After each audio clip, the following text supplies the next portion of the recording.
സുഗമദേവി സീരിയലിലെ ഇന്നത്തെ എപ്പിസോഡ് റിവ്യൂയിലേക്ക് എല്ലാവർക്കും സ്വാഗതം. അങ്ങനെ ദേവികയാണെങ്കിൽ കെവിനെ തന്റെ വീട്ടിലേക്ക് വിളിച്ചു വരുത്തുകയാണ്. ഈ സമയം കെവിനാണെങ്കിൽ ഒരു 100 കൂട്ടം ആദിയോട് കൂടിയിട്ടാണ് ആ വീട്ടിലേക്ക് കയറി ചെല്ലുന്നത്. പെട്ടെന്ന് തന്നെ മാധവനാണെങ്കിൽ കെവിനെ വളരെ സന്തോഷത്തോടു കൂടിയിട്ട് സ്വീകരിച്ച് അകത്തേക്ക് എടുത്തുകയാണ്. അവിടേക്ക് രാധികയും വരുന്നുണ്ട്. ആ, മോനെത്തിയോ? അതിന് അമ്മയ്ക്ക് എന്നെ അറിയോ? ആ, അറിയാതെ പിന്നെ കെവിനല്ലേ, എനിക്കറിയാം. ഞാൻ ദേവികയുടെയും ശാരികയുടെയും അമ്മ രാധിക. മോനിരിക്കെ, ഞാൻ ചായ കൊണ്ടുവരാമെന്ന് പറഞ്ഞുകൊണ്ട് രാധികയാണെങ്കിൽ ദേവികയുടെ അടുത്തേക്ക് പോവുകയാണ്. ഈ സമയം ദേവിയാണെങ്കിൽ സിദ്ധാർത്ഥന്റെ അടുത്ത് സംസാരിക്കുകയാണ്. അച്ഛൻ പേടിക്കാതെ ഇരിക്കുകയും എല്ലാം സെറ്റാക്കിയിട്ടുണ്ട്. അമ്മയും എല്ലാവരും ഞാൻ പറഞ്ഞതുപോലെ തന്നെയാണ് അഭിനയിച്ചുകൊണ്ടിരിക്കുന്നതെന്നൊക്കെ. അങ്ങനെ രാധിക വന്നിട്ട് പറയുകയാണ്, മോളെ കെവിൻ വന്നിട്ടുണ്ട് കേട്ടോ. ആ, ശരി അമ്മേ, ഞാൻ അങ്ങോട്ട് പോയിക്കോളാം. അങ്ങനെ കെവിനെ എന്തൊക്കെയുണ്ട്, കുറേ ആയി കണ്ടിട്ട്. അല്ല ദേവിക, എന്തിനാ വിളിച്ചു വരുത്തിയത്? അങ്ങനെ മാധവൻ പറയുന്നുണ്ട്. അതെ, വിളിച്ചു വരുത്തിയതിന്റെ കാര്യമൊക്കെ പറയാം. കെവിൻ ഇതുവരെയും വിവാഹം കഴിച്ചില്ലേ? ഇല്ല, കഴിച്ചില്ല. എന്താ കഴിക്കാഞ്ഞ്? എനിക്ക് ഇഷ്ടപ്പെട്ട ഒരു പെൺകുട്ടിയെ കണ്ടെത്താൻ കഴിഞ്ഞില്ല, അതുകൊണ്ട്. ഇതുവരെയും കണ്ടെത്തിയില്ലേ എന്നിങ്ങനെ ദേവിക ചോദിക്കുമ്പോൾ, എന്താ ദേവിക മോനെ വെച്ചുള്ള സംസാരം? എന്തെങ്കിലും പ്രശ്നമുണ്ടോ? അങ്ങനെ കെവിനാണെങ്കിൽ മനസ്സിൽ ശാരിക എവിടെയെന്ന് ഇങ്ങനെ ആലോചിക്കുകയാണ്. ഈ സമയം നീ ധൃതിപ്പെടല്ലേ. അങ്ങനെ മാധവൻ പറയുന്നുണ്ട്, ഞാനൊരു സെക്യൂരിറ്റി ജോലിയായിരുന്നു ചെയ്യേണ്ടായിരുന്നത്. പിന്നെ മോളെ MLA ആയതിനു ശേഷം ആ ഉടമസ്ഥൻ എന്നെ ആ വേഷം അണിയിക്കാനായിട്ട് തയ്യാറായിരുന്നില്ല. അതുകൊണ്ട് തന്നെ അറിയാലോ, ഞങ്ങളുടെ എല്ലാം ദേവിക മോൾ വഴി കെവിൻ അറിയാമായിരിക്കും. എൻ്റെ രണ്ടാമത്തെ മകൾ ശാരിക, അവൾക്ക് വിവാഹം ആലോചിച്ചതാണ്. പക്ഷേ അവളത് വേണ്ട എന്ന് വെച്ചു. അങ്ങനെ കെവിനാണെങ്കിൽ എന്തൊക്കെയോ പന്തികേട് തോന്നുകയാണ്. ചായയുമായിട്ട് രാധിക ശാരികയെ കൂട്ടിയിട്ടാണ് വരുന്നത്. ശാരികയാണെങ്കിൽ അണിഞ്ഞൊരുങ്ങി ഒരു പെണ്ണ് കാണൽ ചടങ്ങ് എന്ന പോലെ വരുമ്പോൾ തന്നെ കെവിനാണെങ്കിൽ ആകെ ഷോക്കാവുന്നു. കെവിൻ, ചായ എടുക്ക്. അങ്ങനെ ദേവിക പറയണം. ശാരിക അറിയില്ലെന്ന് ചോദിക്കുമ്പോൾ, ആ, അറിയാം, ദേവിയുടെ അനിയത്തിയല്ലേ. ഓ, അങ്ങനെ മാത്രമേ അറിയത്തുള്ളൂ എന്നിങ്ങനെ ദേവിക ചോദിക്കുകയാണ്.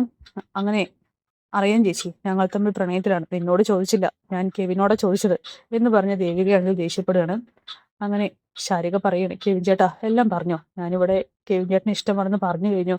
അങ്ങനെ ദേവിക പറയുന്നുണ്ട്, ദേ, കെവിനെ മാത്രമേ കല്യാണം കഴിക്കത്തുള്ളൂ എന്നും അല്ലെങ്കിൽ കെവിന്റെ കൂടെ ചാടിപ്പോരുമെന്നൊക്കെ പറഞ്ഞു ഒറ്റ വാശിയായിരുന്നു. ഇന്നലെയാണ് അവളെ രഹസ്യം ഞങ്ങളോട് പറഞ്ഞെന്ന് പറയുമ്പോൾ കെവിനാണെങ്കിൽ ആകെ ഷോക്കാവുന്നു. കെവിനെ, ഒരു കാര്യം ഞാൻ പറഞ്ഞേക്കാം, ഞങ്ങൾക്ക് ഈ വിവാഹത്തിനോട് സമ്മതമാണെന്നൊക്കെ പറയുകയാണ് ദേവിക. ഇത് കേട്ട് കെവിനാണെങ്കിൽ ആകെ ഉളകം കൊള്ളുന്നു. അല്ല, കെവിൻ മോന് എത്ര പ്രായമുണ്ട് എന്നിങ്ങനെ രാധിക ചോദിക്കുമ്പോൾ, ഇനിയിപ്പോൾ അതൊന്നും ഇവിടെ പ്രസക്തി ഇല്ലല്ലോ അമ്മേ, സ്നേഹിക്കുന്നവർ തമ്മിൽ പിരിപ്പിക്കണ്ട, ഇവരുടെ ഇഷ്ടം നടന്നോട്ടെ എന്ന് പറഞ്ഞ ദേവികയാണെങ്കിൽ രാധികയെ തടയുകയാണ്. ഈ സമയം കെവിൻ പറയുന്നുണ്ട്, എന്നാലും ഇങ്ങനെ അനുകൂലമായിട്ടുള്ളൊരു കാര്യത്തിനാണ് വിളിച്ചു വരുത്തിയെന്ന് വിചാരിച്ചില്ല. ഓ, കെവിൻ എന്താ പേടിച്ചു പോയി? പേടിയൊന്നുമില്ല, പക്ഷെ എന്നാലും ഒട്ടും പ്രതീക്ഷിക്കാത്തൊരു കാര്യമായി പോയെന്നൊക്കെ കെവിൻ പറയുന്നു. എന്തായാലും നന്ദമോൻ മിസ്സിംഗ് ആണ്. ആ സാഹചര്യത്തിൽ ഇപ്പോൾ ഇങ്ങനെ ഒരു പെണ്ണുകാണൽ ചടങ്ങ് ക്രിയേറ്റ് ചെയ്യേണ്ട ആവശ്യമില്ല മോനെ. പക്ഷെ എന്നാലും മോൻ്റെ പപ്പയും മമ്മിക്കും സമ്മതമാണെങ്കിൽ മാത്രമേ വിവാഹം കഴിക്കാൻ ഞങ്ങൾക്കും താല്പര്യമുള്ളൂ എന്നൊക്കെ പറയുമ്പോൾ ഇത് കേട്ട് ശാരിക പറയണം, പപ്പയും മമ്മിയൊക്കെ സമ്മതിക്കും, നീ മിണ്ടാതിരിക്കടി അവളെ എന്നിങ്ങനെ രാധിക പെട്ടെന്ന് പറയുന്നുണ്ട്. കെവിൻ പറയാണ്, മമ്മിയെയും പപ്പയെയും ഞാൻ സമ്മതിപ്പിച്ചോളാം. എങ്കിൽ ശരി, നമുക്ക് പെട്ടെന്ന് തന്നെ വിവാഹം നടത്താം, ശാരിക മോൾക്കും പ്രായമേറി വരികയല്ലേ എന്നൊക്കെ മാധവൻ പറയുന്നുണ്ട്. ഈ സമയം പ്രകാശ് ആണെങ്കിൽ കുറച്ച് സ്വീറ്റ്സും പലഹാരങ്ങളൊക്കെ ആയിട്ട് നമ്മുടെ രജനിയെ കാണാനായിട്ട് വരികയാണ്. എന്നിട്ട് അപ്പച്ചിയെ കാണുമ്പോൾ പറയുന്നുണ്ട്, എന്താ അപ്പച്ചി ഇങ്ങനെ നോക്കുന്നേ, വീണ്ടും ഇവൻ വന്നു എന്നാണോ? അല്ലടാ, നീ കഴിഞ്ഞ പ്രാവശ്യം വന്നപ്പോൾ പറഞ്ഞത് പരോള് കഴിഞ്ഞ് പോകുന്നു എന്നല്ലേ, എന്നിട്ട് ഇപ്പം എന്ത് പറ്റി? ഞാൻ പോയിട്ടില്ല അപ്പച്ചി, ഇനിയും ഒരുപാട് സമയമുണ്ട്. ഓ, അറിയാതെ ചോദിച്ചു പോയതാണ്. ഇതേ രജനി ചേച്ചിക്കുള്ള കുറച്ച് സ്വീറ്റ്സ് ആണ്.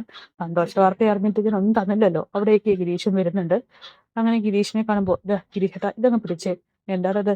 കുറച്ച് സ്വീറ്റ്സാ, രജനി ചേച്ചി അമ്മയാകാൻ പോവുകയല്ലേ, അപ്പോൾ ഞാനൊന്നും തന്നില്ലെന്ന് വേണ്ടില്ല. ഇതൊക്കെ അവിടെ ഇരിക്കട്ടെ, നീ എന്താ ചന്ദ്രത്ത് പോയിട്ട് ഓരോന്ന് പറഞ്ഞു പിടിപ്പിച്ചത്? എന്ത് പറയാൻ? അരുന്ധതിയെ കുറിച്ച് ഓരോന്ന് പറഞ്ഞെന്ന് കേട്ടു. തെറ്റിദ്ധാരണ പരത്താണോ എല്ലാവരിലും നീ എന്ന് പറയുമ്പോൾ, ഗിരീഷേട്ടാ ഒന്ന് പതുക്കെ പറ, രജനി ചേച്ചി കേൾക്കുന്നു, രജനിക്കെല്ലാം അറിയാം. രജനി ചേച്ചി, എങ്കിൽ പിന്നെ ഞാൻ പറയാം, അരുന്ധതിയാണ് എല്ലാത്തിനും പുറകിൽ, മീരയുടെ കൊലപാതകത്തിന് പുറകിലും അരുന്ധതിയാണെന്നൊക്കെ പറഞ്ഞുകൊണ്ട് ഗിരീഷാണെങ്കിൽ നാടകം കളിക്കുമ്പോൾ, പോയേ എന്ന് പറഞ്ഞ് അവിടെ നിന്നും പ്രകാശിനെ ഗിരീഷ് ആട്ടിവിടുകയാണ് ചെയ്യുന്നത്. അങ്ങനെ താനിനി ഇവിടെ നിൽക്കുന്നില്ലെന്ന് പറഞ്ഞുകൊണ്ട് പ്രകാശ് പോകുന്നുണ്ട്. ഈ സമയം പെണ്ണുകാണൽ ചടങ്ങൊക്കെ ഏകദേശം അവസാനിപ്പിച്ചിരിക്കുകയാണ്. കെവിനാണെങ്കിൽ സന്തോഷം കൊണ്ട് എന്ത് ചെയ്യണമെന്ന് അറിയുന്നില്ല. എന്താ കെവിനെ, ഇപ്പൊ സന്തോഷമായി എന്നൊക്കെ ദേവി ചോദിക്കുന്നുണ്ട്. ഒത്തിരി സന്തോഷമായി എന്നിങ്ങനെ കെവിനും പറയുന്നു.